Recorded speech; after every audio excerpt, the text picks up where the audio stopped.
दोस्तों, हर साल की तरह इस साल भी हमने कर दी है शुरुआत। आप सभी के लिए लेके आया हूं टॉप एसेज, वैसे एसेज जिसकी जरूरत आप सभी को है, वैसे स्टूडेंट जो रेसिडेंशियल कोचिंग में दाखला लेना चाहते हैं, जहां पे आपको फ्री में सिविल सर्विसेज कोचिंग दी जाएगी, जैसे जामिया आरसीए, हमदर्द स्टडी सर्किल, जामिया हमदर्द, एमयू आरसीए, यूपी उर्दू भवन, अत्या फाउंडेशन, SSERM, हज कमेटी, ज़कात फाउंडेशन, इस तरह की बहुत बड़ी फहरिस्त है दोस्तों मेरे पास। इन सभी में दाखले अगर आपको लेने हैं तो आपको you have to gone through a written test. उस रिटन टेस्ट में ऐसे भी पूछे जाते हैं और आपको पता है दोस्तों, हर साल आपको टॉप 20 एसेज देता हूं और उस टॉप 20 एसेज में ही आपके कवर हो जाते हैं। इन सारे टेस्ट में कहीं ना कहीं इनसे पूछे जाते हैं। तो ये जो ऐसे है, इस बार फिर से आपसे शुरुआत कर दी हमने और ये पहला वीडियो, हम 4 वीडियो लेके आएंगे। पिछले बार मैंने ऐसा किया था, हर वीडियो में 6 एसेज दूंगा, मतलब अभी दे रहा हूँ, फिर 10 दिन बाद एक और वीडियो आ जाएगी। मैं एक साथ नहीं देना चाह रहा हूँ, मैं चाह रहा हूँ कि आप इन 6 एसेज की तैयारी करें, खुद से नोट्स बनाएं। तो हर वीडियो में 6 एसेज होंगी, 6 into 4 यानी 24 एसे हो जाएंगी और लास्ट में इन 24 एसे को मैं फिल्टर करके टॉप 20 एसे दे दूंगा। आप समझ लीजिए ये टॉप 20 एसे का ही पार्ट है, लेकिन लास्ट में फिर भी फिल्टर करके आपको टॉप 20 एसे दूंगा। तो मैंने कर दी है शुरुआत आप सभी के लिए। वैसे स्टूडेंट जो रेसिडेंशियल कोचिंग, चाहे जामिया आरसी हो या जितनी भी आरसी है उसमें दाखिले लेने हैं, तो आप इन एसे को रेफर कीजिए, इनसे काफ़ी हेल्प मिलेगी। इसके अलावा वैसे स्टूडेंट जो मेंस में बैठने वाले हैं, वैसे स्टूडेंट जो यूपीएससी दे रहे हैं, उनके लिए भी ये बहुत ही फायदेमंद होने वाला है। तो आप भी इस चीज़ का फ़ायदा ज़रूर उठाइए। आज से हमने कर दी शुरुआत, आज ये पहली वीडियो है, आप सभी के लिए लेके आया हूँ। इसके बाद 10 दिन बाद एक और वीडियो आएगी, 10 दिन या एक सप्ताह बाद एक और वीडियो आएगी। इस तरह से 4 वीडियो दूंगा। 6 into 4 24 एसेज होंगे और लास्ट में उसको भी मैं फिल्टर करके टॉप 20 एसे दे दूंगा और ये बहुत जल्द कंप्लीट हो जाएगा। अप्रैल में सारी चीज़ें कंप्लीट हो जाएंगी ताकि आप खुल के तैयारी कर सकें इन सारे आरसीज में दाखिले के लिए। तो आज की शुरुआत मैं पहली वीडियो से कर रहा हूं और आज मैं आपको 6 एसे देने वाला हूं। तो सबसे पहला जो एसे है दोस्तों, जो मैं आपको बताने वाला हूं वो है दोस्तों री writing of history, a political education. ये बहुत ही इंपॉर्टेंट है, री राइटिंग ऑफ हिस्ट्री। आप समझ पा रहे हैं मैं क्या कर रहा हूं, री writing of history. I think आप लोग समझ चुके हैं कि ये इसका मतलब क्या होता है, री writing of history, a political education. देखिए, इतिहास को तोड़ मरोड़ के आप सभी के सामने पेश किया जाता है, कुछ चीज़ें चेंजेस की जा रही हैं। मतलब इतिहास को कभी नहीं बदला जा सकता, जो पास्ट में हो चुका उसको बदला नहीं जा सकता, लेकिन आप इंटेंशनली कोई चीज़ चेंज करने की कोशिश कर रहे हैं तो वो कुछ समय के लिए रहेगा, लेकिन वो क्या कहते हैं, वो हिस्ट्री को बदला नहीं जा सकता, लेकिन कोशिश की जा रही है री writing of history, a political education. अब देखिए, हिस्ट्री को बदलने की कोशिश की जा रही है कहाँ पे, एजुकेशन के माध्यम से भी, यानी ये कैसे कह सकते हैं कि सैफ्रोनाइजेशन हो रही है जितने भी करिकुलम है, ठीक है, एजुकेशनल इंस्टीट्यूशन में जो है वो सारी चीज़ें हैं, मतलब they become tools to disburse political patterns. So मतलब कहने मतलब ये इंस्टीट्यूशन में बदलाव की जा रही है, एजुकेशन में कुछ चेंजेस की जा रही हैं। तो री writing of history, a political education. तो आप समझ गए हैं मैं क्या कहना चाह रहा हूँ। तो इसमें बहुत सारी चीज़ें हैं जो आप ऐड कर सकते हैं। आप इसको निगेटिव में मत लीजिएगा, मैंने पहले बताया था, जो भी आप ऐसे लिखते हैं उसमें जो नेगेटिव चीज़ भी है उसको भी आप इस तरह प्रेजेंट कीजिए कि पॉजिटिव लगे। तो इसमें आपको लग रहा होगा कि काफ़ी नेगेटिविटी है, बट इस टॉपिक में कुछ चीज़ें पॉजिटिव भी आप पॉजिटिव वे में लिख सकते हैं। तो ये एक पहला ऐसे है, री writing of history, a political education. तो ये इंपॉर्टेंट है, इसका ध्यान रखिएगा। चलिए अब हम बात करते हैं ऐसे number 2, the truth of exodus of Kashmiri Pandit.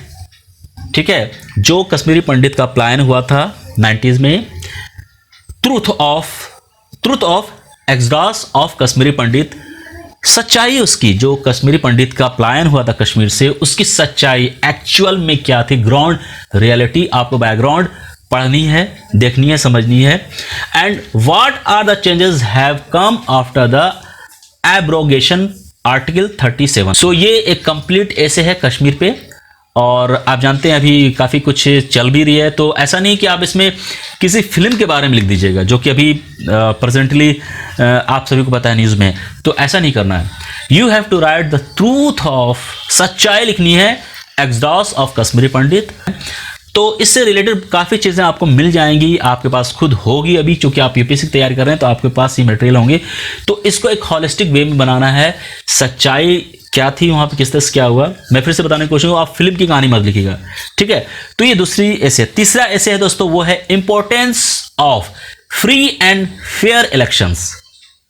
Importance of free and fair election.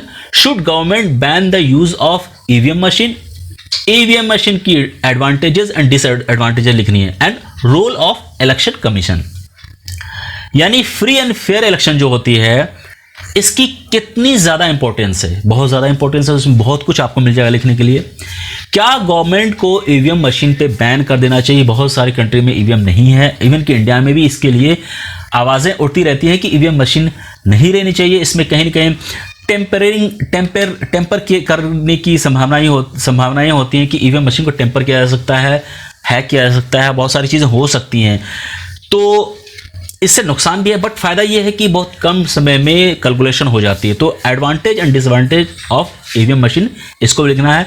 और ओवरऑल जो इलेक्शन होते हैं उसमें इलेक्शन कमीशन का क्या रोल होता है, किस तरह से ये मशीनरीज काम करती है, तो इसके बारे में भी आपको लिखना है। So the importance of free and fair election. Should government ban the use of EVM machine. Advantages and disadvantages EVM machine. Role of election commission, ये बहुत ही इंपॉर्टेंट है। आप खुद समझ रहे होंगे ये जो अभी तक मैंने 3 आपको ऐसे दिए हैं, ये कितनी इंपॉर्टेंट हो सकती है। चलिए अब हम चौथी ऐसे के बारे में बात करेंगे। देखिए, ऐसे में कोई ना कोई ऐसे जो है वो जो स्कीम होती है, जो गवर्नमेंट की स्कीम होती है, उससे रिलेटेड स्कीम हो या फिर जो भी गवर्नमेंट की तरफ से इनिशिएटिव होता है, उससे रिलेटेड कोई ना कोई ऐसे आ जाता। तो ये चौथा ऐसे ये है, बेटी बचाओ बेटी पढ़ाओ। ये जो स्लोगन है इसका क्या मतलब है? यानी बेटी बचाओ बेटी पढ़ाओ, PM Ayushman Bharati, vocal for local और आत्मनिर्भर भारत, इन सभी को आपको देखना है। यानी इसमें बेटी बचाओ बेटी पढ़ाओ एक हो गया, PM Ayushman Bharat, vocal for local. Vocal for local क्या मतलब होता है, जो पीएम नरेंद्र मोदी जी ने इसके बारे में कहा था। आत्मनिर्भर भारत क्या है? तो इन 4-5 को आपको देखना है डिटेल्ड में। आपको ये बहुत इंपॉर्टेंट है, इसको डिटेल में आपको पढ़नी है। तो ये चौथा हमारा ऐसे था। चलिए अब हम बात करते हैं फिफ्थ में है feminism and womenomics, rising legal age of marriage for women. देखिए ये क्या है, फेमिनिज्म एंड वोमेनोमिक, आप समझ सकते हैं। वोमेनोमिक्स यानी वोमेन एंड इकोनॉमिक्स। इकोनॉमिक्स आप समझ रहे हैं, is the idea that women's economic advancement will improve the economy as a whole। ठीक है, ये आप समझने की कोशिश कीजिए। और rising legal age of marriage for women, देखिए अभी रिसेंटली जो लड़कियों की शादी को लेके जो एज फिक्स की गई है करंट में, आप सभी को इसके बारे में पता होगा। तो ये भी बहुत इंपॉर्टेंट है। Feminism and womenomics, rising legal age of marriage for women, ये बहुत इंपॉर्टेंट है। फेमिनिज्म आप समझ गए, वोमेनोमिक्स समझ गए, ठीक है। और rising legal age of marriage, जो अभी एक्ट आई है, लड़कियों की एज क्या होनी चाहिए शादी की, उससे रिलेटेड है। तो ये बहुत इंपॉर्टेंट है, मतलब ऐसे नंबर 5। चलिए अब हम बात करते हैं एक कंट्रोवर्शियल ऐसे है जो मैंने 6th नंबर पे रखा है। नंबर नहीं, मतलब ऐसा नहीं टॉप 6 है, ये किसी नंबर पे रह सकता है, लेकिन ये थोड़ा कंट्रोवर्शियल है और हो सकता है इससे रिलेटेड कुछ ना कुछ आपको। देखिए मैं एक बार फिर से बता रहा हूं, और आपको मैंने पहले बताया, आप ऐसे जब पढ़ते हैं, ऐसे की तैयारी करते हैं, तो आपको जीएस के क्वेश्चन भी इससे मतलब जीएस की भी तैयारी हो रही है, ठीक है। और आप जीएस पढ़ेंगे तो ऐसे को भी लिख सकते हैं। अगर आपकी जीएस मजबूत है तो आप ऐसे भी लिख सकते हैं, क्योंकि ऐसे जो यूपीएससी में आता है या फिर जिस भी आरसी में आएगा वो करंट से ही लगभग करंट से ही पूछा जाता है। तो मेरा जो छठा क्वेश्चन है दोस्तों थोड़ा कंट्रोवर्शियल है, वो है what is the mob lynching act. जो मॉब लिंचिंग होती है उसके लिए कानून ऑलरेडी हमारे देश में है। तो मॉब लिंचिंग एक्ट क्या है? Rising mob violence in India, freedom of expression and it's limitation, ठीक है। What is the mob lynching act? Mob lynching act क्या है देश में, उसके बारे में आप पढ़ेंगे। ये जो मॉब लिंचिंग बढ़ रही है देश में, इसके बारे में आपको पढ़ना है, इसका बैकग्राउंड देना है, इसके कारण क्या है, ये सारी चीज़ें आपको लिखनी है। और freedom of expression and it's limitation, freedom of expression जो होता है वो क्या है उसके बारे में लिखना, और इसकी भी एक लिमिटेशन होती है उसके बारे में लिखना। तो ये 6 आपको मैं ऐसे दे रहा हूँ, और इन 6 को आप अभी से शुरुआत कर दीजिए, तैयारी कीजिए, और उम्मीद है कि आपको लगा होगा कि हाँ इन 6 ऐसे में दम है। क्योंकि दोस्तों हम जो भी ऐसे आपको देते हैं बहुत ही फिल्टर करके देते हैं, और इससे कहीं ना कहीं डायरेक्टली इनडायरेक्टली आपको not only for RCA but for mains UPSC also आपको बहुत ज़्यादा हेल्प होने वाली। मैं फिर से बताने कोशिश कर रहा हूँ, ऐसे पढ़ोगे तो आपके जनरल स्टडीज़ भी कहीं ना कहीं कुछ कवर होंगे। जो बच्चे जनरल स्टडीज अच्छे से पढ़ते हैं उनके ऐसे में भी काफ़ी हेल्प होती है। ऐसे कैसे लिखनी चाहिए, ऐसे कितने वर्ड की लिखनी चाहिए, ऐसे में किन किन बातों का ध्यान रखना चाहिए, टेक्निक, वो सारी चीज़ें मैंने पहले प्रीवियस वीडियो में बता चुका हूँ, लेकिन फिर भी एक वीडियो लेके आऊँगा आप सभी के लिए, करंट सिचुएशन के हिसाब से बनाऊँगा। लेकिन फिलहाल आप इन 6 की तैयारी शुरू कर दीजिए। इसके बाद नेक्स्ट वीडियो नेक्स्ट वीक आएगी, उसमें भी 6 में बताऊंगा, उसके बाद एक और 6 की आएगी। इस तरह 24 ऐसे होंगे, और मई के फर्स्ट वीक में आपको टॉप 20 फिल्टर करके मैं ऐसे दूंगा, जो कि आप एज ए बाइबल बना के अपने पास रखेंगे और उसकी तैयारी करेंगे तो आपके लिए एक बहुत अच्छी तैयारी हो जाएगी। Not for all these RCA, Jamia RCA और MU RCA and all that, but for UPSC also, and this is what I am going to do for all of you. ठीक है, सो इस वीडियो में इतना ही।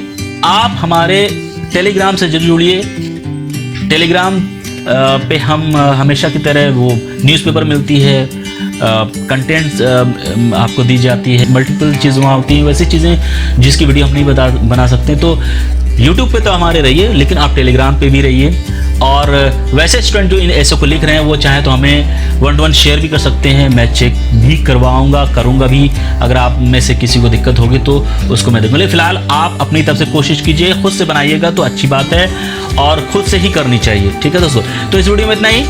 फिर मिलूंगा एक नई वीडियो में, नई चीज़ का साथ जल्द आऊँगा आप सभी के साथ दोस्तों। तब तक के लिए शुक्रिया।